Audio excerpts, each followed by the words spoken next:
Welcome to the Grappling Grappling Rewind Podcast. Welcome to this week on the Grappling Rewind Podcast. On this week's show, we're going to talk about the men's over 80 kilogram tournament for Craig Jones Invitational, talk about some movement between ADCC and CJI, talk a little about Fight to Win and some other news, plus talk about the Enigma Championships that took place this weekend. As always on the show, I'm your host, Maine, to my co-host, Miranda. Hey, Miranda. Pretty good. How are you? Doing pretty good. A little bit of a light week here.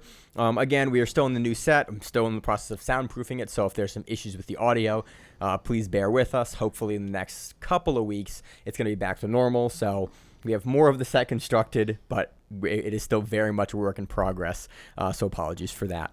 It's honestly not been a big week. This is kind of what happens as we get closer to major tournaments. Sometimes the week before Worlds be the same thing, but with ADCC historically, we've covered it for many years at this point. Yeah.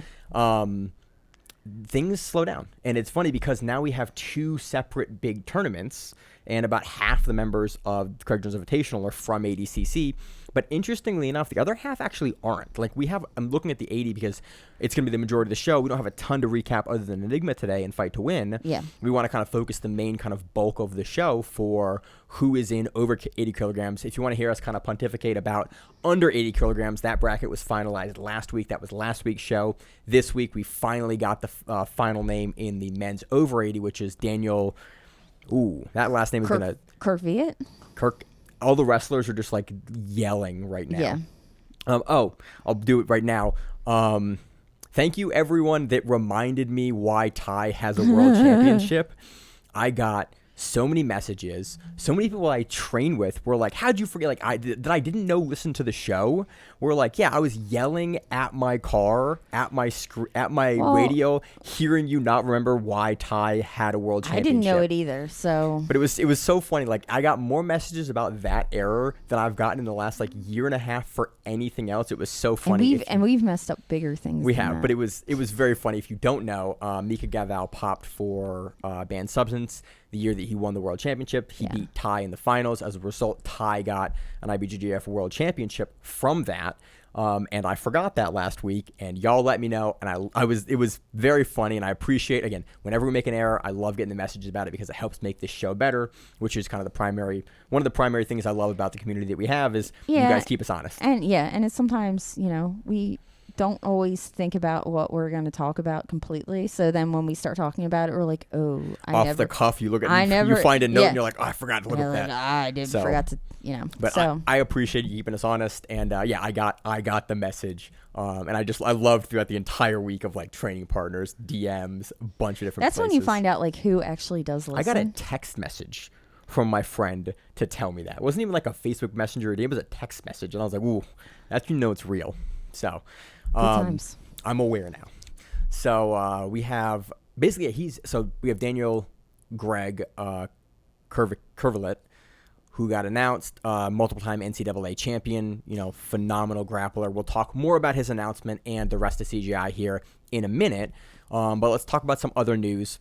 First big news this week is Mikey Musumeci is out of the Craig Jones Invitational. He was going to have a super fight. There was a big discussion of is it going to be Marcelo? Well, they said because they said it was going to be a champion. Yeah. Which you can't put Mikey against anyone but a champion. It doesn't make sense. There are very few matches nowadays that are super relevant for Mikey. And then did you see the back and forth with Mikey? Because Mikey's like, I can't say. And they were like, come on, you guys say why. Come on, Mikey, let us know. And they were like, he was like, I can't say that. And it was like this whole, and then they're like, are you just butthurt over the fact you're not competing? And then it kept on going. And I was like, oh, this is going to be horrible. They're gonna poke Mikey too much. Now, the other thing, you might know the answer to this, you might not, and this might be something that I should have asked you before we started the show. Probably. There was a whole Craig Jones thing where he was joking that the whole tournament has now went from 2 million to 1 million total. Yeah, that was a joke, right? That was him. That was him. All the comments. Okay. Miranda, I also don't understand sarcasm very well, and so I had to go to the comments of that, and it seems that is a joke. It seems like he was making fun of other because we've seen other promotions guys. Yeah, when the money changes, right? I think that was because a joke. he had all the gold on, and I think and that's why I took it as a joke. But I was like, maybe this is real. But then I didn't see it reported anywhere. I didn't see any announcements. Any news so it was I assumed that it was just him. Yeah, that him was having fun. Yeah, I just got embarrassed. I was like, I don't think I understand sarcasm. I don't know if I this is a don't. joke, and I didn't text the chat because I didn't want I anyone to don't know either. that I didn't know either. And I almost did the same thing, and I was almost How because awkward I are was we? like, I don't Yeah. know if I'm not So I understanding the joke or not. I assume it's fake, but Yeah. regardless, we still have a phenomenal lineup. Yeah, here. because I don't know where the operating expenses. I mean, that should all be. It all. We've seen him literally text pictures of like the money that he has. Gabby Garcia already got paid, and so again, I think it's just Craig Jones poking fun as he always does. But that was kind of big news this week was that Mikey was out. We never actually got an opponent for Mikey, so like who knows? It could be a 1FC contract because allegedly the contracts for 1FC, the reason why the Rotolos can go in is because it is a tournament and they can still do tournaments, but you cannot do one-off super fights is the rule. So I think that is the rumor is that there was a thing with Mikey's contract or maybe about my other thing that I was wondering about was because it seems like the Riotolos always do gi. Like whenever they do IBJJFs, they always do the gi IBJJFs. And so I thought if that was also how they were doing it. Because 1FC they're not fighting in the gi, it doesn't they don't really care. Yeah, it's kind of because it's a different sport to them. Yeah, it doesn't really matter. And I didn't know if that was how they got around it because I know some of them have more. Yeah, like the UFC doesn't let you do any contracts. striking sports outside of the UFC. Yeah. Unless you're like Conor or something like that. But like, if you are a regular fighter on a regular non-champion contract, you can't do any other striking sport. But you are able to go do grappling sports as of like the old contracts. Yeah. And then for 1FC, we don't really know one championship. We don't know much about the contract. It might structure. also depend on the person. I think their contracts are very, very athlete specific, but we don't know much because about then we Mikey's. have like Gordon Ryan. Remember, he has a 1FC contract. He had, and it doesn't anymore. Oh, okay. So he had it. He never fought for one championship, but his contract was structured allegedly very differently than any subsequent contract, anyway. Okay. So. It's an interesting wrinkle. We never got an opponent for Mikey. Again, I would have loved to see him in the pit. It would have been kind of interesting, but he is out. Hopefully, this doesn't affect the matchup between him and Cade coming up in September at One Championship. Yeah. I don't think it does. Which should be super fun. I'm excited for that one. And people are talking about flying out to that as well, and I'm like, I kind of want to. I kind of want to see it. It's ADCC is right before that. I know it's right. That's and then the problem. I know, and I might be going to Nebraska, and it's a whole thing. But I want to go see him fight again because it was fun. It was awesome the last time. So. What else? Do we have any other? Oh, yeah. Your other big news that you found out this week. So we've been looking at, Miranda always looks at the ADCC like official webpage. Yeah, it's because called the official list of qualified and invited names for ADCC Worlds 2024. Yeah, ADCC Combat. AD Combat has it online. It is it is the ADCC official list, and we talked about it last week. Usually it updates a day or two before any other official platform like Instagram or some other place will update. It updates kind of in the background. And quietly. also if somebody drops out, normally they drop out from the list 2 days before. And they don't announce, like no one announces. They announce a new person for the division, but you don't see anybody like I'm out, you know? Yeah, there's not a Generally drop. You don't get a poster when you drop out. Yeah. So you notably found, we were talking about kind of Gordon Ryan, we were discussing last week, now that he has 2 super fights, one with Penna on day 1, and then one against Yuri, which is the real super fight on day 2.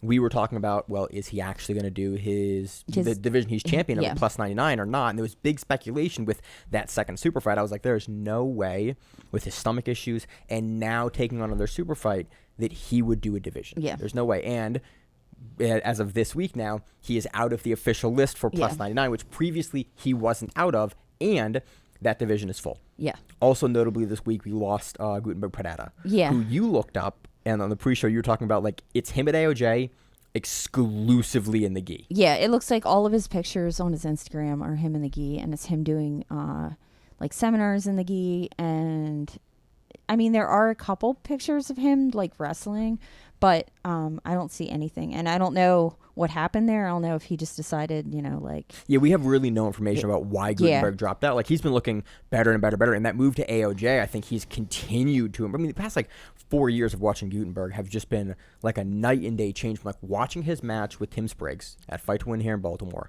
and then watching his run-up through, Spider Beat, Stars, all of those tournaments to the Worlds, he's a completely different dude. That win over Margali, completely different dude. I was really amped to see him in ADCC. He's one of the guys I'm honestly kind of bummed that we're not going to see in that division because I think he was a really interesting wrinkle into that. But also this week got announced, we got Damon Ramos. Really, really strong competitor, has done trials for a long time, and I think matches up really, really poorly. His style matches up really, really well against a lot of people. I think he's going to be a big problem for a lot of guys. We also got Brandon Reed, the guy that wears the rec specs.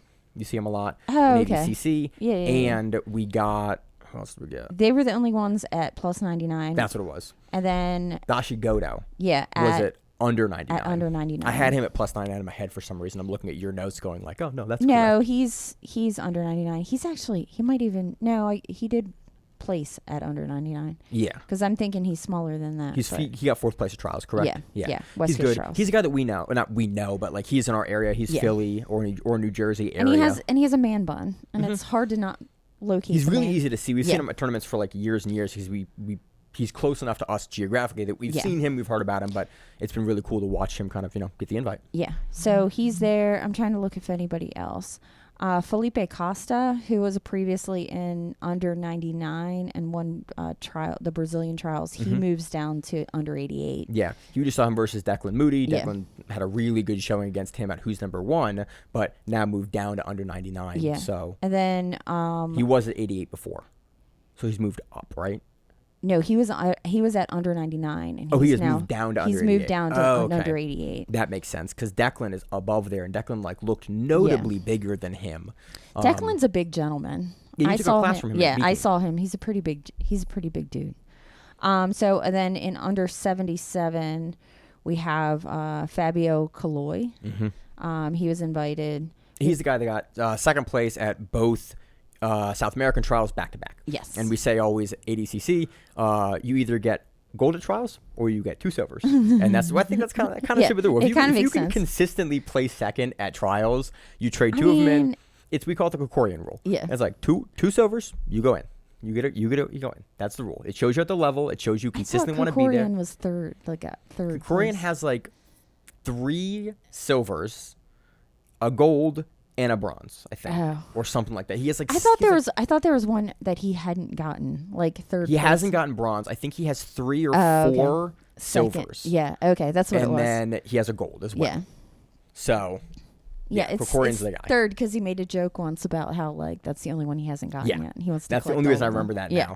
now. Yeah, and then Jeremy Skinner got invited for under 77. Yeah, we've talked about Skinner a bunch. He's an Australian guy.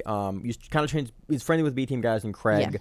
Yeah. Exciting guy to watch. His wife and or girlfriend, I don't know which one, does really funny memes and little things. She's the Asian girl that makes fun of all the jiu-jitsu guys online.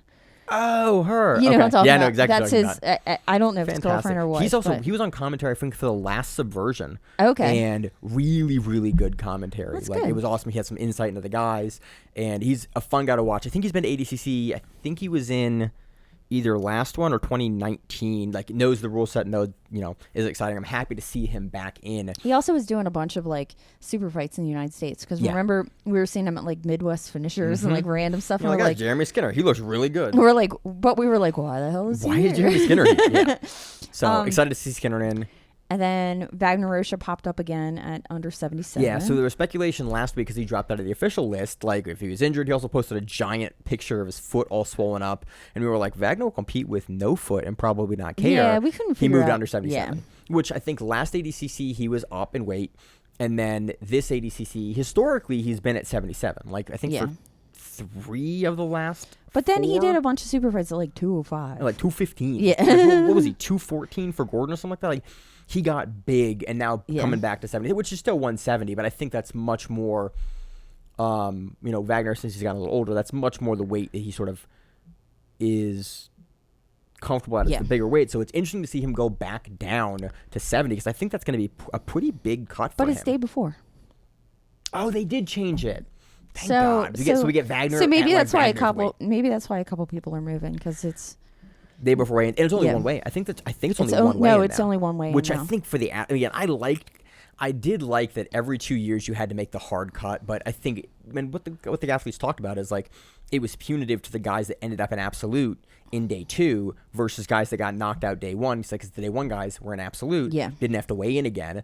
And it was like, hey, man, I'm killing myself to make 77 or 66 day 2 against a guy who, maybe who's 99 or who didn't have to cut for his plus 99 division or something like that. And as somebody who's done that, who's cut weight 2 days in a row, the thing that sucks is the first day, like when you're done competing, you don't get to be happy about winning or doing what you're doing. I don't think I've ever had a 2-day cut. I did it only because I did the... You did gi and no gi? No, I did the ADCC Open. And then I did trials, and I had to cut for both. And after I won the ADCC Open, I was all excited about winning, but I was like, oh shit, I have to weigh in the next 2 hours. So then I'd immediately go to the gym and start cutting like a pound or 2. And it's just not what you want to do. Like it's not pleasant. Let me tell you that. It's a rough couple of days. So again, I think for the athletes, I think we're going to get a higher quality of athlete here. And I really enjoy that. I think it's a good move. I did kind of like the craziness of it. Yeah. But I always think like it chaos. takes away from the spectacle of what we see on the mat, which is ultimately what we are there for as fans and spectators and media. Like, I'm there to see the guys do the best that they can. I think that single weigh, and you make the weight, and then you're off to the races, I think is good. But I think we're going to see some guys get enormous for a day 2. I am excited to see what a guy like Crownston looks like day 2, because he's going to be shredded day 1. And like day 2, he's going to be 165, 170. That's true. If he makes it to day 2, I'm excited to see how crazy 66 looks with those guys like beef back up. It'll be fun. Yep. I think that's all the big movements that we have for ADCC. Let's talk about. We have 2 more invites. So do you want to do let's just talk about CJI now, and then we'll move into the recaps in the second section. So, because we're already kind of into it, we have 2 big announcements this week, or since last week's recording on the show. We have Muhammad Ali, IBJJF World Champion. Not the other Muhammad Ali. Yeah, the Brazilian Muhammad Ali. Spelled differently. Yep. Who had a really good match with Nicky Rod. Basically his opener match, in the first match of ADCC 2019. That match, that Muhammad Ali, is in over 80 kilograms, and we also have Daniel Kvertkit. I'm gonna get his name. I think it's Kirk Viet. But I could be wrong. I'm gonna call him Daniel. I'm gonna just go with Daniel until I get a bunch of messages about his name, which I always appreciate. Dude, what was really weird? So Daniel, when he posted that he was in this, he said he had to put his leotard away and his shoes. And that's the first time I've ever heard a wrestler refer to it as their leotard before. Really? Mm-hmm, he said leotard. Yeah, I've heard that before. And then everybody started making fun of him. It's a singlet. It's also a leotard. It's not a leotard. It's the same thing. A leotard is what a ballerina wears. And a wrestler. It's a leotard. It's fine. I don't know. That's good for him. Hey, look, he's an ADC. He's an NCAA champion. Everybody was making fun of him. Call whatever he was you saying want. Leotard. Whatever. But he's a 285-pound gentleman. Yeah. He's a big man. So Ali is great. So I want to talk about Ali first because I really know his story well, and I'm not as familiar with Daniel. So I want to go through the information I know before I get into the wild speculation of stuff I don't know. Yeah. Muhammad Ali, we kind of notably haven't seen him do a lot of jiu-jitsu in the last couple of years because he made a transition over to MMA. Yeah. And he opened up his own gym. And he opened up his own gym in Virginia. And notably, was really, really hard to find. Like, no one would fight Muhammad Ali. Like, allegedly, 80 different people declined to fight Muhammad Ali. That's what Lloyd said, who was his coach. And, it's with given his credentials and who he is, it's not that far. Well, wasn't he was the one that was speculated he was supposed to do DC Open that one year, and Gordon Ryan was supposed to do DC Open that year. Is that Max Jimenez? It was Ali. It was Ali, and Gordon Ryan pulled out of DC Open and said he didn't want to get hurt. Maybe that's remember. Yeah, and he said that he said 2019. Yeah, I think, he said something. Muhammad Ali is crazy or he's off something. Ali is he made some kind of comment about not wanting to get hurt by him, and that was the first time I heard the name, and I was like, Muhammad Ali. Yeah, and I realized it wasn't. The very boxer. Very good, very exciting. But we haven't seen him in really since right after ADCC 2019. And he hasn't been doing IBJJF or anything. No, he did Euros here and there. He went against Mikey at Euros a couple years back in the Absolute, which was kind of fun. But that's one of the last matches that we would have covered Ali in. He's been MMA. He's been knocking out big heavyweights. He did a boxing match down in Texas. Yeah, like recently, I think. Yeah, in Texas, and then Knocked the guy out. Yeah, and then he did the one in Virginia. Knocked the guy out. Yeah, but I don't.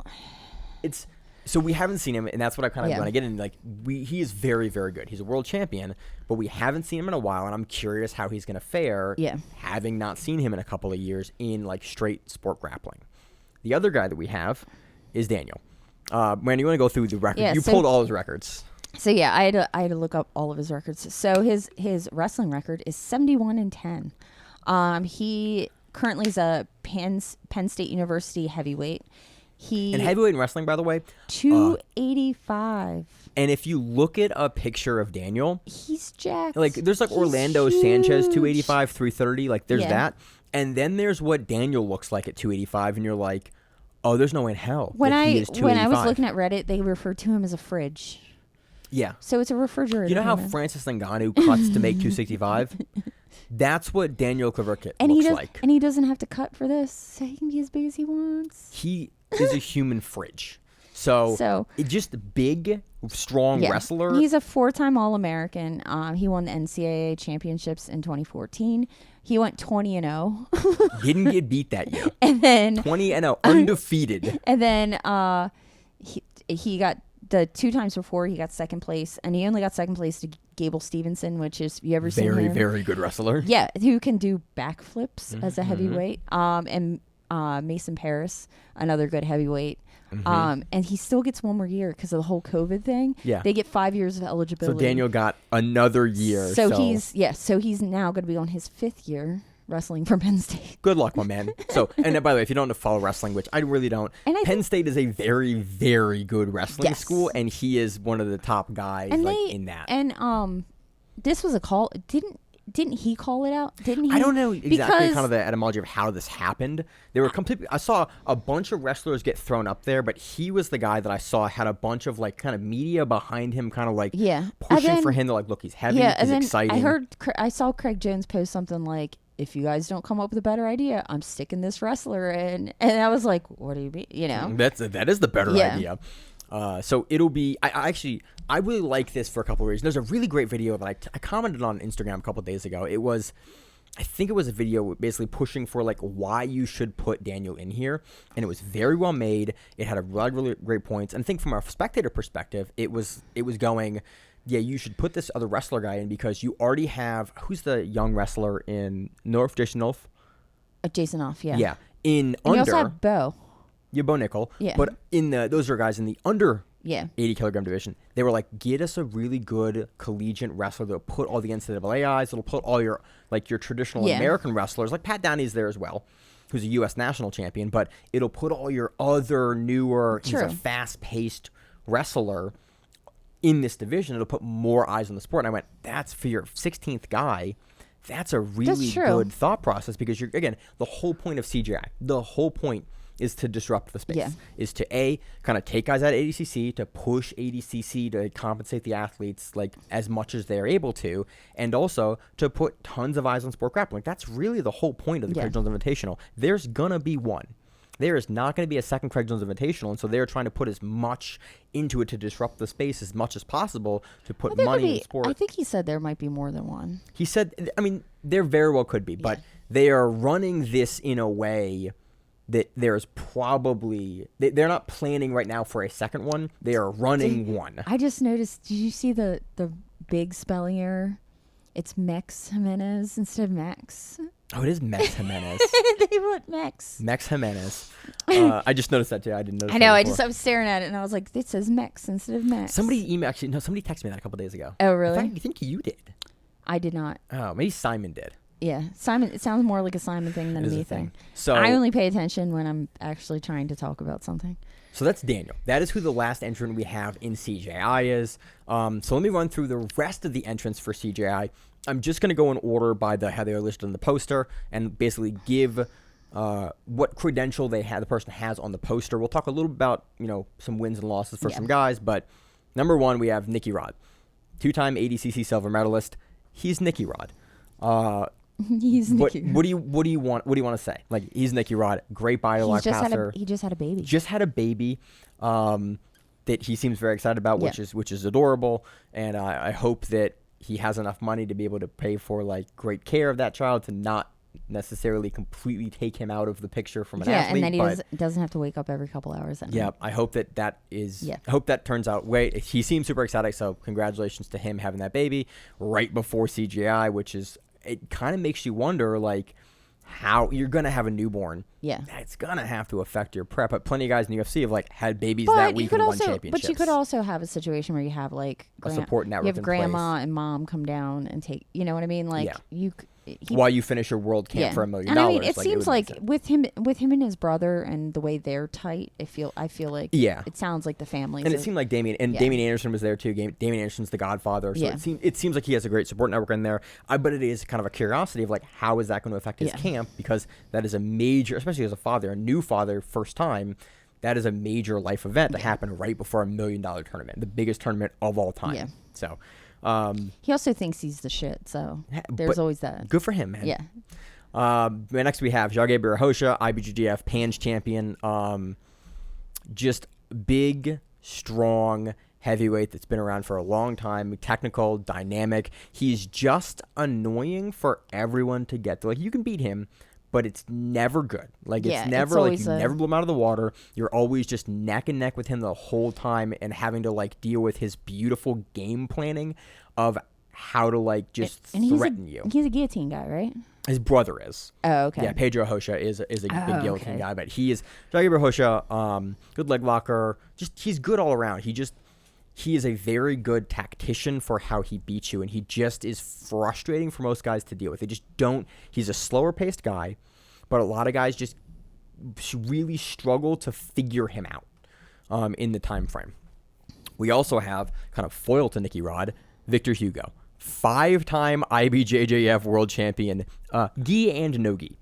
Yeah, he does it all. He's a monster. But his game is very similar, too, in both ways. Yeah, plays a very similar game. He will wrap you up a little bit more in the gi. He'll actually like use the lapel a little bit, but very good long-range open guard player. Notably has 3 wins to 0 over Nicky Rod. Nicky Rod has been unable to kind of figure out the puzzle, and most recently on the combat at the Fight Pass Invitational, beat him again. Again, it was a close match, and I think Nicky Rod started to figure it out, but Victor Hugo has an almost impassable guard, and good luck against that guy. I'm kind of curious with his game if he will be hampered or helped by the pit wall.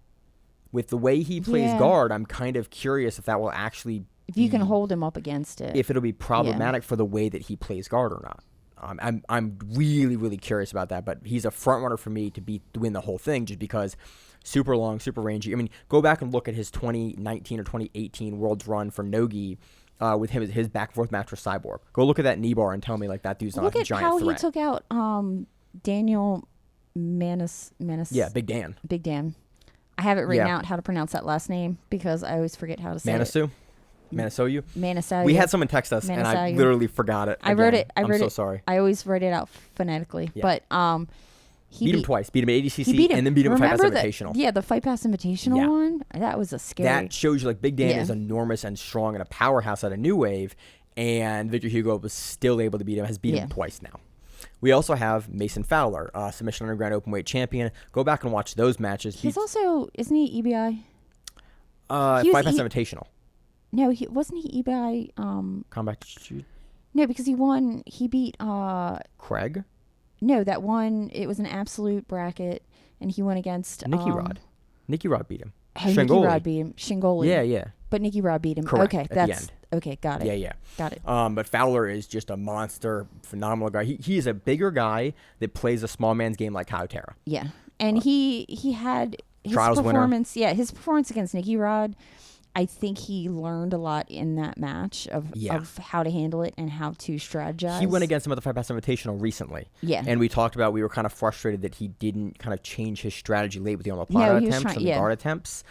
So again, I think if we see that matchup again, but it could go very differently. he was still getting something. He was trying. Yeah, he was in there. So I'm excited about Mason Fowler. We have Felipe Andrew, IBJJF world champion.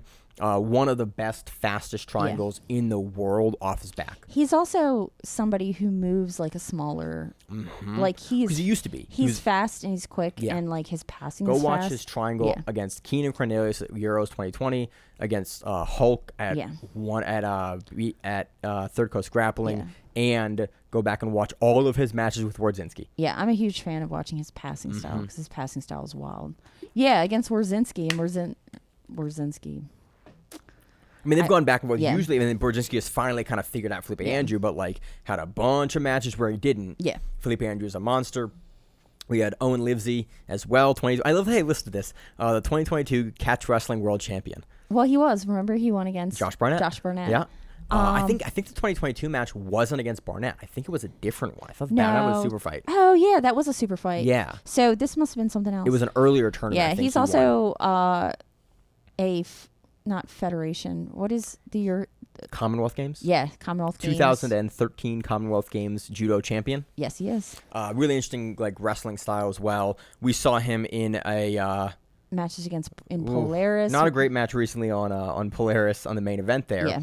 But in a rule set like this where you're gonna have 3 rounds, explosive, and it's gonna be MMA based rules. Yeah, he's gonna. I mean, that's he tactically does very well. Like he gets on guys' heads, he pulls them down. And I think with the pit wall, because you kind of can't get away from him, he's gonna put great forward pressure on the guys. And I think he is gonna be a weirdly unique challenge for a lot of these guys to deal with in a pit because you can't get away from him. Yeah. So he's I think much more of a live dog than I think a lot of people are giving him credit for, just because the style I think will play specifically to the pit. Yeah, it will be very interesting. And he's an MMA fighter. Like he has fought multiple times. I think amateur. I don't think he's went pro. But I've watched, like, he's definitely fought before in Europe. So he knows how to deal with the ring. Yeah. That'll be exciting. We also have Ignacio Santos, ADCC Brazilian Trials winner. You can basically hear our recap. I think it was the second year Brazilian Trials. You can hear a full recap of the finals match there. Not a guy that I'm super familiar with, but if he's getting pulled over into Craig Jones Invitational, you know he's very good. Oh, you're right. He does have a bunch of 2-0. Yeah. He's 2-0 pro. He's a pro. Yeah. Okay. When's his last fight? That's grappling. There he goes. Back in 2021. Wow, it wasn't even that long ago. So right before ADCC. Yeah. Okay. So that's Owen Livesey. We also have Adam Bradley, ADCC West Coast Trials runner-up. He was Atos for years. He is now B team. Yes. And has improved. He has a wonderful mustache. Mm-hmm. He has one of those curly mustaches. Yeah. The old-timey ones. If you want to upset Miranda, ask her thoughts on his finals match between Pixley. Dude, yeah. Let me tell you about that. I'll tell you about that bullshit. So there's Adam Bradley in this. We also have Max Jimenez. Yeah. IBJJF Pans champion. We also know that Adam Bradley likes to eat a lot of sushi because he was at the sushi restaurant every single day. Remember? We're doing West Coast, East Coast Trials. Max Jimenez, great. I interviewed Max before ADCC 2019. Okay. Actually, and he got invited to that.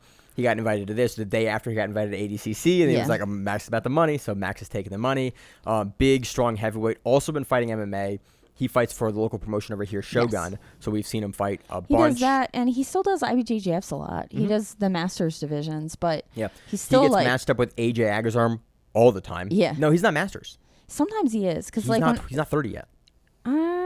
I thought he was in Masters when I did New York Open. I thought he was in the Master division. He's like 27, 28 or 29. Really? Dude, really? Yeah, he's way younger than us. I thought he was... he was like 25 when I interviewed him, and I was like, really? So he might be 30 now. You're right. Because I swore he was in the what's it called? In the 30s. Or he was in the 30 divisions. 93. Oh, he's 31 now. No, oh man, he's 31 now. Yeah, okay. So 93. Max has a really, really great game for IBJJF. Yeah. And just been around for a long time. Mm-hmm. He has a really good guard as opposed to in addition to playing a heavy top game. We have a weird collection of guys with really good guards here. Yeah. It's like we have the heavyweight now, or But I don't know. over 80, we have really good passer, really good guard But I player. don't It's know, very funny. I don't know in this rule set if that's gonna really matter. It you know, kind of makes you wonder. Unless you can get something working from it. Like I don't know how much it's gonna How matter. much is top position going to Yeah. matter? So let's talk about top position. Luke Rockhold, UFC. That's not what I meant. UFC middleweight champion. Everyone kind of forgets how good of a grappler Luke Rockhold is. Yeah, I mean, he was a wrestler. I forget what he also is a 2-time ADCC colored belt world champion. See, I didn't know about that whole. Yeah, Nogi world champion in blue belt and purple belt back-to-back years. I want to say 2013, 2014, or 2012, 2013. I'm about to look. It's actually on Wikipedia. His middle name is Skyler. Okay. It's interesting. That tracks. Go down a little way. You can see his. Yeah, there it is right there. At blue belt and purple belt. Up. Sorry. It'll be here. Sorry. There we go. Oh, 2007. Ooh. 2007 Long Beach. That's Worlds. Yep. No-gi Worlds and gi Worlds. Yeah, at purple belt And pants. Yep. Okay. So yeah, he's been doing the thing for a long time. Go back and watch his fights with Michael Bisping, or the first one where he does the one-arm guillotine in Australia. And he's been. I mean, I've seen him doing a ton of training with like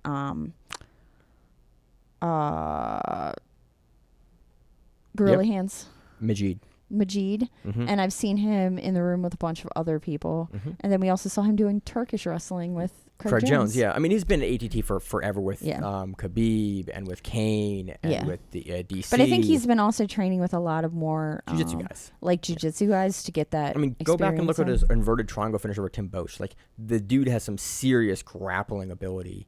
And I'm excited to see him kind of back in pro grappling again. Yeah. It'll be really interesting. He's an interesting wrinkle. He doesn't kind of have the traditional, like, he's been on Polaris. We've seen him versus Nick Rodriguez on Polaris, but it'll be interesting to see him in this rule set. I don't really know how he stacks, but he's got great grappling ability. Yeah. We also have ADCC West Coast Trials winner, 2-time West Coast Trials winner at 77 and 88, back-to-back West Coasts, William Tackett. Him and his brother both in this tournament. William Tackett is very dynamic, very good all around, good wrestling. He's kind of less flashy than his brother, Andrew. Yeah. But his brother is consistent. Yeah. And he's they're both very good at what they do. Got to be smaller for this division by far, but super dynamic. And I think unless you can just stall him out, he's going to be really hard to deal with because he knows how to just get moving on guys. And I think the benefit of the cage wall that we have is, or that's going to be in this set, is you can't really, unlike a cage where you can hold him up against it and not really let him move very much, at least he's going to be able to wiggle out. There's a ramp up, essentially. And I think the Tacketts both have an ability to get their hips like out and freaking bounce all over the place. And I could see even if somebody like was trying to hold him down because he's smaller than them and like shoved him into a corner or something, he still has the ability to. I'm assuming they're going to teach them to wall walk out and get I mean, out they were with Cody Steele for a long time. Like Brazilian Fight Factory has fighters and like they do that. I don't think there's anything they're not going to be prepared for in that camp. That camp has really, really great consistent game planning. And I think they were the first two guys to make the jump over from ADCC to CJI. It would make sense that they've really prioritized their camps specifically for that. They're, again, guys that I think will have modified their camp. It wouldn't surprise me to even have a wall at their camp. So we also have Pat Downey, U.S. wrestling champion. He was a world team member. He went to the Olympic trials. Very, very good U.S. wrestler, but inconsistent. And really the story he's been training in and out with fight sports. Yeah, Pat Downey has bounced around a lot of places his entire career. He's actually a local Baltimore guy to us. Yeah. So a lot of the community locally knows him well, knows his family. Just not the most consistent. We saw him versus Gordon Ryan at the BJJ Fanatic Super Fight years ago, where it was the combination match where the first match was jiu-jitsu. Gordon tried to tire him out. Pat Downey tapped like a shoulder crunch, or like not even a shoulder crunch, just like a overhook. And Gordon's like, it's not a submission. And Pat's like, I submitted. And then he rolled Gordon for tech in like 35 seconds in wrestling, and that was kind of the last foray we saw into mixed rules for both those guys. Yeah, and we've seen Pat Downey do trials a few times. His performances aren't bad. No, it's just he is a very, very strong wrestler that does some jiu-jitsu. He fought in Bellator. It's really just what shape and what like where is Pat Downey at in his training and what team is he with. And is he gonna take it seriously or not? And that's been the question for all of Pat Downey's career. Yeah. And we just don't know, but he is a threat to anyone. He is a handful for anyone to deal with, and he's no stranger to sport grappling.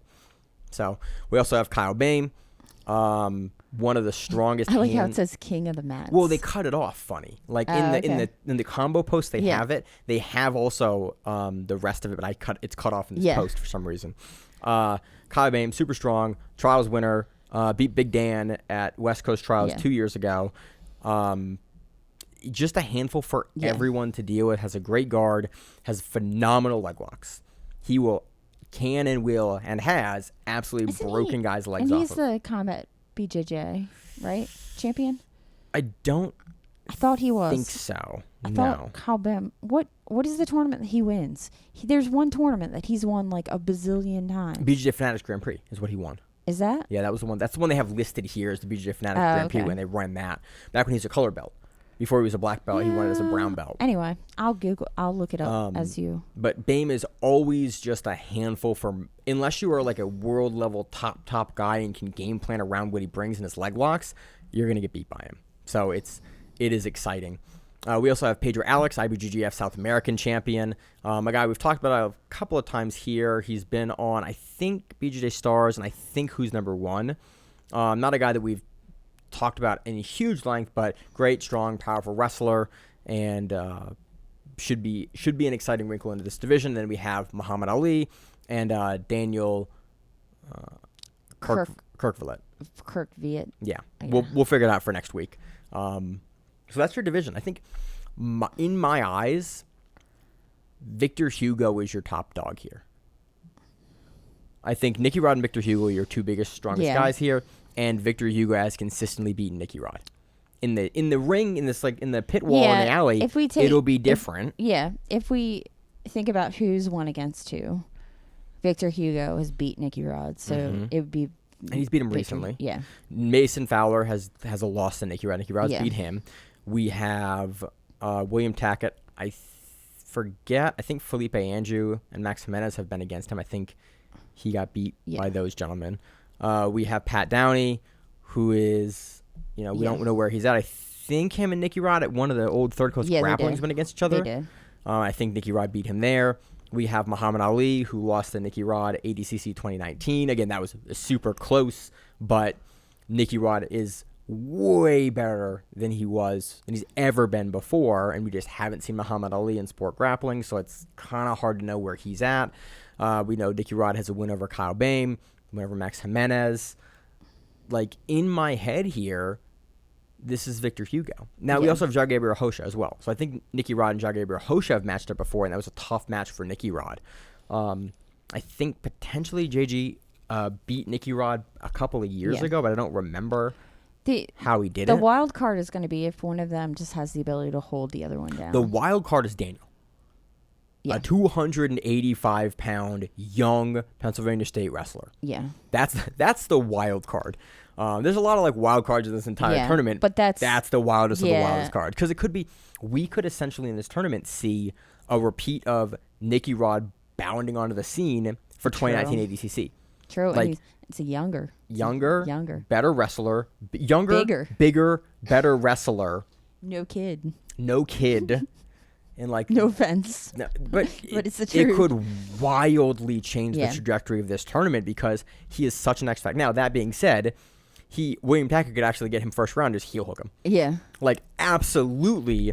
That could go the other way. He might have no idea. I'm assuming what a leg lock is. We saw Torres versus Nicky Ryan at Who's Number One, and it was 16 seconds. Nicky Ryan went, "Cool, you don't know leg lock because you're a really good wrestler," and leg lock, and and everyone kind of went, "Oh, right. Really good wrestlers don't necessarily know anything about leg locks. Yeah. This is a very easy and tried and true tested method to beat them." The other thing is, you could get Mason Fowler, put a omoplata on him, and him be like, "I'm a wrestler. I'll just roll out of this shit," and put himself into something. Yeah. You know what I mean? Because the other thing is, in wrestling, they have a lot of those positions that sometimes get wonky, but they're not tapping to them, right? So I feel like you can fall into things really easily. Yeah. Besides like your general So, like chokes. I went up to issue. balance Philly for the first Yeah. time, which is my association, which is we'll talk about it in the outro a little bit more. Yeah. But Phil Maurice was talking about showing some technique, Yeah. and he was going, and he was showing some back stuff. And he goes, oh yeah, if you fight a really strong wrestler, they will have a tendency to, and it was a specific position that wrestlers do. They'll put their arm all the way out to break the hand lock. Yeah. He goes, and he should have like inverted triangle off of that position. Yeah. But his bring up was, if you deal with a really strong wrestler who will do this, Yeah. because in wrestling, and he kind of went through the etymology of why they would do that. It kind of relates to our conversation right now of like wrestlers will sometimes give you really weird reactions for jiu-jitsu that are very good for wrestling, but very odd for jiu-jitsu that you don't expect. Exactly. And you have other opportunities. And Mason Now- Fowler is a super dynamic guy. Now, if you, and I'm sure you have as well as I have ever done jiu-jitsu with wrestlers, they really also easy to go plata. they also will do some wild shit that is wrestly and completely mess up your game, and you have no idea. Like, You're like, yo, there's why one is his where hip they so hard to like turn they over? like reach over and like grab your far leg and tap it, and you just fall over, and you're like, what is that? You know, Yeah. like there's also some tricks to it. So They have some stuff that you do not see in jiu-jitsu. no, which you you're see like, and what you're the like, hell oh. is that? Yeah, exactly. So it'll be Yeah. I'm honestly, the more I think about it, the more I'm like actually really excited for like just the wildness you can bring to the tournament. Or everyone goes, cool, I can heel hook this guy. Yeah, absolutely gonna pull guard and heel hook him. That is your game plan But, versus Daniel. you know, you might also Get sprawled on he by a might- fridge. He might also not care. Is that You know too? how they are. Nah, he has a whole like. True, he He's does. there for 10 grand, and I think if he can win $1 million, he's gonna do it with sprawl and brawl. But I don't think he's gonna let himself lose his 5th year of eligibility in another NCAA title and Olympic run over like. It's a wrestler. He's a wrestler though. That's a good point. they're So. they're a little crazy. They got some crazy in them. So that in my head, again, for me, it's Victor Hugo. Like Victor Hugo and Nicky Roddy are two big guys. If any of those guys match up in a different way, this tournament can go wildly different directions. But I think that they're your biggest, strongest guys. Daniel's a big X factor, but I think he's going to get leg locked because you're going against the best guys. Yeah. I mean, even Nicky Rod has a great toe hold and a pretty good heel hook nowadays. Yeah. Like, knows how to deal with it. I think, weirdly enough, I think a lot of your smaller guys in this division, I think that pit wall is going to be super difficult for them because I think it'll limit the dynamism of their guard being kind of crushed up against that. And like we say in MMA, with the top position, like you can strike in MMA, but the guard, you're very limited by even ONE FC. Yeah. When we see one championship, when we see guys like Mikey and Kay, like they have the cage wall to deal with, it kind of limits some of their guard work that they're able to play, and even against their opponents, like it makes your guard less dynamic. And so we see people use the cage to get around that. I think the smaller guys that are most likely going to be forced to play guard are going to have a bad time fighting in a pit. True. Is kind of my take on the situation. So I think prioritize the bigger guys in the seating, and then you have Victor Hugo 5-time. I mean, he's the only guy with 5 next to his name in this entire thing. Nicky Rod's got 2 ADCCs, which is like, I think up there and similar like prestige. Yeah, but he just didn't do the IBJJF world. Right. There's a lot more IBJJFs to pull off than There are. you know. There's a lot more tournaments. There's a lot more chances. So it is an interesting division. Miranda, do you have any thoughts on the division, on the lineup, on anything you'd like to see? Any first round matchups that you'd like to see? You got to put Hugo and Rod opposite sides. You probably got to put Fowler and Nicky Rod on opposite sides because they just had a recent match. Yeah. What do you think? Any matches that you definitely want to see here? I mean, all of them will be fun. Yeah. It'll be interesting. It is a really interesting thing to bracket because there's not a single one of these matchups that I'm like, I don't want to see Well, that. and there's only a couple of them that have actually won against each other. Yeah. And everybody else, really, they're either in different weight classes or they just haven't been in the same world. Right. So, I mean, like a Nicky Rod Muhammad Ali match would be fun. Again? I mean, The rematch from 2019? I'd watch it again. I'd watch it in a heartbeat. I mean, both of Nicky Rod's better. He's way better. Yeah. Yeah. It's been 5 years since that matchup before. Yeah. Like, I would love to see it again. So. There's some interesting ones that could go. And Nicky Rod's went against Luke Rockhold. That was Polaris. That was correct. And so, Yep. I don't know. All of them will kind of be fun because you never know what's going to really happen. No one's really going to be that boring, hopefully. So it'll be fun. Do you have anything else you want to talk about on this bracket? Any kind of I don't closing think thoughts? so. No. All right. So let's move into talk about Enigma first or Fight to Win first. What do you want to do? We can do Fight to Win because we haven't done Fight to Win in a bit. Yeah. So Fight to Win 255 in San Diego. We had main event by Barett Yoshida versus Rick Marshall.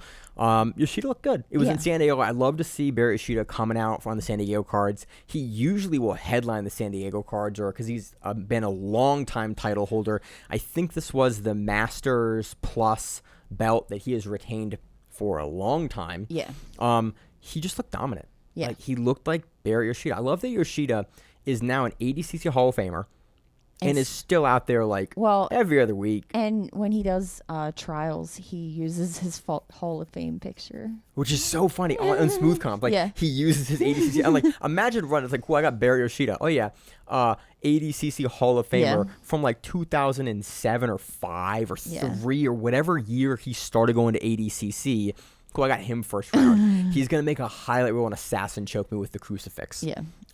He looked good. He got to a bunch of different sub positions, a lot of topside sub positions, some great leg lock entries overall, but was really never able to put Rick Marshall away. It looked like a classic Barett Yoshida match where Yoshida was just never really able to fully get behind Marshall. And Marshall did a really good job of staying in front of him. It was kind of an interesting match from Yoshida. Yeah. Realistically, so. And he did a lot of tripod passing and passed, and then it was him trying to go after anything, and Rick being, a good black belt, not letting him get his back and getting his guard back, and then Barrett just kind of he played it really, really well. And it's scoot that. That's nope.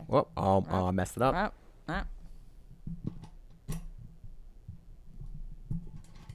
Yeah, new set. We got new mics, so yeah, if, they're coming. You can't hear me, then.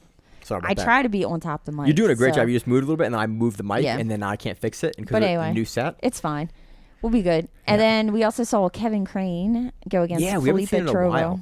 Dude, Crane looked good. We talk about Crane occasionally for ADCC trials, some of the ADCC Because he's opens. he's done some crazy shit. Dude, he alleged every time he beats somebody, he's like, I don't know jiu-jitsu. He's like a wrestler, but he's not. He's a very, very good submission grappler. He was on the U.S. World Team for UWW last cycle.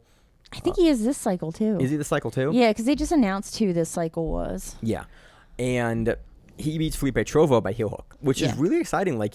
He sort of just jumped into it. He gets really low in the leg. He runs through. Trovo tries to rotate and roll out of it, and Crane just digs, and just gets it. It's really, he really just kind of intercepted Trovo's first level of defense and just was able to beat him in the roll. But yeah, Crane is really interesting dude to watch. He has a bunch of hair now. Yeah, which I think the last time we covered him, he didn't have. Yeah, I didn't expect the hair. He was a shorter-haired guy last time. I was like, what is this hair thing going on? Yeah, he looked really good versus Fellipe Trovo. We haven't talked about Trovo in a while, but very, very good black belt. So it was cool to see Crane get another leg lock win because Crane has really been he's been a leg locker for a long time, but he's an interesting dynamic guy because he can kind of do both. He is weirdly difficult to take down in wrestling. Yeah. And guys really tend to struggle whenever they match up with He's also one Crane. of those guys that does really weird shit in front of you, so you he'll, don't really back up behind you. He is just a handful. He did not every time. He did not make the team this last time around. Yeah. But I kept on. I thought I saw him, but maybe I was maybe he's an completely alternate wrong. or something. Maybe Yeah. I don't know. I can't find where they have the whole page of who Okay. made it, but I can see the announcements of everybody, Right. and he's not one of the announcements. Okay. So yeah, that was Fight to Win this weekend. It's fun again. I like the San Diego cards. There's a bunch of other names that we recognize on the cards. A lot of staples on Fight to Win for a long time. So it was fun. It's fun to get a chance to kind of circle back to Fight to Win after a couple of cards. Yeah. Let's see. Let's talk about Enigma. This was in Massachusetts. They go between a couple of different gyms, but this was in the Massachusetts gym. We had a finals match between David Arce and Dylan Garofalo. You do Garofalo. Garofalo. What'd I say? You said Garofalo. Garofalo. I did say that. Yep. Garofalo. Yes. Both these guys had really fun runs. Yeah. And just sub. Yeah. All the way through. They did, which was great. I think Enigma was $15 a month, something like that. I think so. It's they put enough tournaments on that it's worth Yeah. it. It's fun. But again, I love that both these guys have 100% submission rate going to the finals, and then we see Arce at the final hit a really, really good standing triangle on Dylan and then just lock it through, Yeah. cut the angle, and it's kind of curtains. Yeah. Davis is getting very good. He is. And he's getting more consistent. We see him here. He has a nice rear naked choke win in the earlier match. He has a really quick heel hook win in the quarterfinals match and then the triangle versus Dylan in the finals. Yeah. Again, Davis is going to ADCC. He is. This is kind of what you expected from a guy of that caliber, but he's at New Wave, and we've kind of had some questions in the past about like where and what his development looked like. This is really good to see close to ADCC, like very quick, very dominant matches all the way through the finals. $1,000 cash prize tournament, which I like to see. Yeah. And it's cool. It was also cool to see Dylan run through and also break down some of his matches too. He hit a steering wheel toe hold, which is something that you don't see very often. It's basically a toe hold where you reach out and you just twist the foot. Yeah. But it is a super uncommon. I don't know if you've ever covered a steering wheel toe hold before. Yeah, he did both of his steering wheel toe hold and his Kyotera footlock. He broke both down on his Instagram, which is nice because he called it an Aoki lock, but I know the position is a Kyotera lock with the leg position. The heel kind of slips like an Aoki lock, but I know the leg position for me in my head is why I would always call it a Kyotera lock. Anytime you have that leg that like it's like below the knee line on the outside. It's like R-guard, but without your feet hooked together. It's like you're going for De La Hiva, but you're not using your toes. Yeah, it's like sagged low. You can watch Mikey do it and Kyotera. Like those are kind of the two progenitors that used it the most in a lot of tournaments. You got to be really lanky to be able to do it because I've tried it a bazillion times. I even tried like just drilling it. I don't have enough leg. My wife and I spent forever mucking with it, and like neither of us were super successful. We can kind of both do it, but we were never ever super successful with it. And being able to get into it is the problem. You need the lankiness to be able to like reach. To sag your hips far enough down to get the leverage. Dylan kind of explains that. He kind of goes into how he gets his hand position,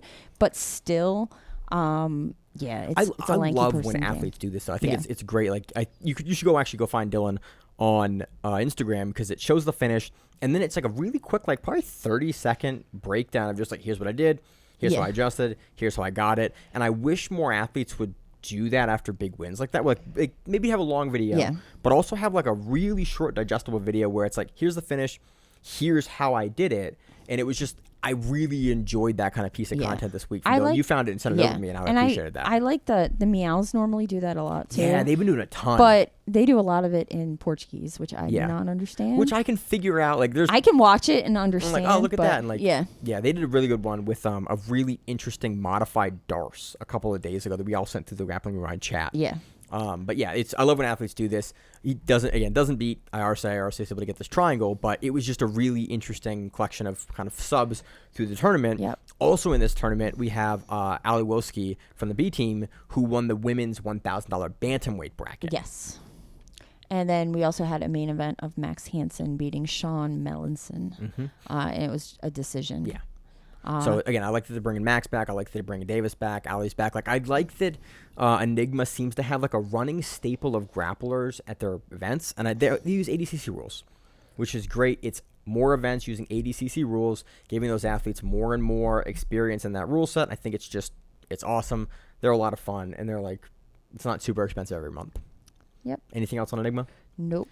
Yep, it's a lot of fun. And then I think for the third time in a row, we have Subversion.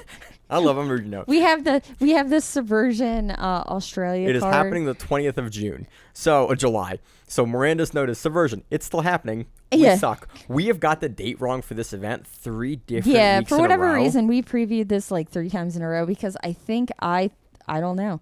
And then it was funny because the one guy that was in it this week, he did ADCC Josh Open. Saunders. Yeah, over the weekend, and I was like, he's doing ADCC over on the same weekend that he's going to do Subversion. And then I look and I'm like, and then we pulled up we pulled up the Flow Grappling schedule and went that like the following week. Their Flow Grappling schedule is just it's so hard to read. It's like it's organized by. I wish it's visually so hard to look at. I wish they would just condense it. I hate to do it by month now. Like that is just the worst. Normally, layout I have it all ever. scheduled out too, and the last couple weeks it's been busy with ADCC, a set move behind. So that we talked about that last week. In the previous week, it should be a fun card. Take a look at it. I think Skinner will probably be doing commentary again. Josh Saunders, new black belt Josh Saunders, just went through 5-for-5 submissions at the ADCC Open that he did. He's going to be the main event of that. I think last time we saw Saunders, he was versus Bob Farias as the main event. But again, I'm very curious to see what he looks like after the Gordon Ryan match, because that'll be his most recent big promotional match, and I think that he's going to have made changes in his game since then. He's closing in on ADCC. It should be a lot of fun. It's also a who's number one qualifier, which I think is really cool. Well, you just jumped. Did oh you? no, wrong tournament. Yeah. So that's Subversion. That's happening this week on Flow. Also happening this week on Flow is, I was reading your notes while I was reading my notes. Is the finishers who's number 155-pound qualifier. It's and also again, it's I love that super they do fights. these. Yeah, it's super fights too, which I think is how it's the summer bash. It's how they kind of break up the monotony and give them time. And we have a couple. We got Jack Sear in here. We got Julian Espinoza, Elijah Flores. This would be a really fun. And Sydney. I don't know how to spell. Travala. Yeah. Yeah, He used to Travala's be in there. He used to be at finishers, and now he went to standard. Yeah. And he's been training with the standard guys for a while. He's been I got a good chance to about it. actually one of our buddies that was with us is now at standard, went up to Philly with me to balance, and it was cool to kind of talk to him about the standard room and the training methodologies for those guys. Yeah, it was a really cool. It was a fun trip. Oh, we have two standard guys because the Asher Castro is from there too. Yep. And then we have Michael John from 10th Planet Orange. Let's see who else. Yeah, it should be a really fun tournament. we Again, have the finishers guys run some great tournaments. I love that. Again, I've talked about it for years. I love qualifiers. I love when tournaments run a lead up that is a registration, and that you can get into a bigger or a more public or a more televised or a larger cash prize tournament. Yeah. I think it's really important for athlete development. Kasai does it. Polaris does it. Who else has done it? ADCC technically kind of does it. It just gives people who think they're on the level the opportunity to show that they're on the level to make it into those big name tournaments. I think it's really, really important. So I love that finishers is kind of partnering consistently with who's number one, and we get to see a new who's number one qualifier from this tournament. So I think that's all we got for this week. Miranda, you got anything going on this week, or you have any news you want to touch on? I just accepted a grappling match in a cage in Baltimore County in 2 weeks. Nice. But I have to learn how to grapple in MMA gloves. I've never done that before. You fighting? No, it's combat jiu-jitsu? It's grappling, but MMA gloves. Don't ask. I don't know. It's fun. I love grappling it's MMA gloves. Just something new to try. It's fun. So I was going to do the Virginia Open for IBJJF, but they didn't have any Master 3s, so I think I'm going to pull out of that and start trying to grapple in gloves. Grappling in gloves is a lot of fun. We have a young fighter. Sorry, I cut you off there. No, and wall work, because I haven't done wall work in forever. I did wall work for one of our fighters' last camps, and it was the first time in years, and I was like, all right, I forgot how hard this is, and how much you it's a skill that if you don't use it for years, in my case, you kind of lose. I was I've kind of forgotten. It took a couple of sessions to get back to use. Okay, here's how you turn a guy in the cage. Here's how you pressure him in. Here's how you. But it was a funny, and I really enjoyed the ability to kind of get back into that. And figuring out how to cup the gloves, and it was just a whole new kind of grappling, and it made me excited again to just do that. Which I feel like this goes along the same lines of me doing card jiu-jitsu, is just a new weird form of grappling to find. So we'll see how it goes. I have 2 weeks to learn it. Nice. So that'll be fun. Besides that, that and getting ready to go to Vegas and all the fun of Vegas. I gotta write a speech. That's about it. Yeah, that's my week. You gotta. I gifted you a baby pineapple. Yeah, my favorite fruit. I appreciate 2 little baby pineapple plants for my black belt promotion. Yeah. So that was that's the pineapple joke from Reddit coming back full circle. Pretty much. I was trying to figure out I was looking for pineapples that you could grow. But it's also my favorite fruit. So you knew that you knew that. I also know you like time lapse. So I was if once this gets to the pack that the fruits are showing up, then you can time lapse the growing of the pineapple. Fruit. Yeah. It'd be exciting. So that's good. I got to write a speech for that. That's Thursday. So it was nice to get a chance to go up to Balance headquarters for me to see kind of our lineage. I've never Yeah. actually got a chance to go up there before, so it was awesome to go and learn from Fellipe Trovo, who's like the head of our association. He's cool. I like him a lot. it was a super cool trip, and I'm really happy that my team helped me kind of set that up and cover my classes, so I could go up there and do that for the day. Yeah. And it was a really great experience, and it reminded me like of community and like kind of more. Gave me more about my affiliation that I was like, I got a chance to appreciate that in a way that I haven't in a couple of years, and it was nice, and it kind of gave me a good perspective of like, cool, this is like this community that I'm, getting a black belt in and under, and it was cool. So I have the speech this week. I got to write most of it. That's like not stressing me out because I'm not too worried about public speaking or that sort of thing, but I just got to remember not at all. that I have to. No, why would we be afraid of that kind of stuff? Yeah. We do it not every week essentially, but we do some but commentary. we don't have people in front of us. We just have a camera in front of us. So I got to be. I'm heard that parking's going to be terrible, which is exciting because that means that folks will be, Oh man, that's excited true. to be there. I forgot about that fact. Yeah. So that's it. That's all I got. It'll be a fun week, and then Yeah.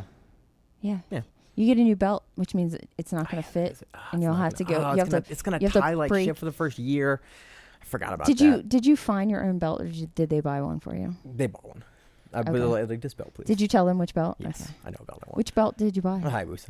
Okay. I like how it fits. I like how it wears, and like, and I'm gonna have it next like 20 years anyway. So, It'll fall apart at some point. that's the goal. So, Miranda, I got nothing else. Anything else? Nope, that's it. All right. As always in the show, I'm your host, Maine, my co-host, Miranda. and we are the Grappling Miranda. So, that what it is. Stay safe.